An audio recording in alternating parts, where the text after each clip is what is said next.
I mean, I've had the same opinion for decades, you know. Don't act like it's since COVID that I became this person or since this election that became this person, because I did not vote for a Democrat since Obama's first term, because after his first term, me being the person that I am, always researching and digging and just feeling that he was disingenuous, I just realized that the Obamas are not who they say they are. And I don't like feeling played. And, you know, I just didn't vote at all.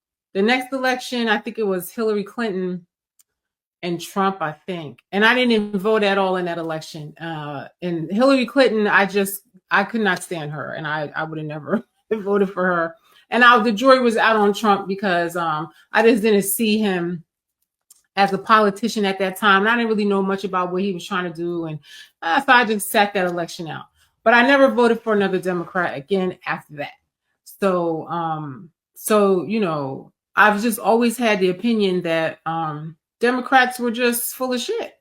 Just, you know, and a lot of the reason why I felt that way is because in the 90s, when I was like in my early 20s, before I ever came to New York, I had read this book called The New World Order. Hands to God. In that book, it literally said, it spoke all about globalism and globalists and the agenda that they were going to have. And like people like Alex Jones and people like that were talking about that way back then.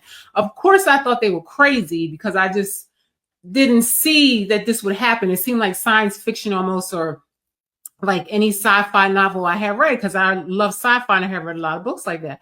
And it just didn't seem possible that this underground group of like elitists will come and take over like majority of the world's governments and like collapse them and take them over and pillage all their resources and, you know, try to, you know, control the whole world and have this one world government.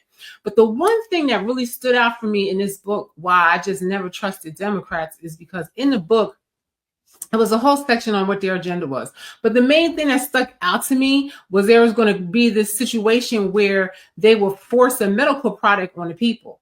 Now, of course, I didn't believe that. I never thought that that would happen. And I just thought it was bullshit until I lived out my life. Now, by this time, I had moved to New York and I started realizing that, you know, hey, look, they're forcing a medical product on the people. So that just made me not trust them 100%, you know, even though I didn't really trust them. But that was just a nail in the coffin, because a lot of those things that I have read in those books in the 90s were coming to fruition. And there's people that knew about it way before I did in the 90s. So I just knew not to trust these people.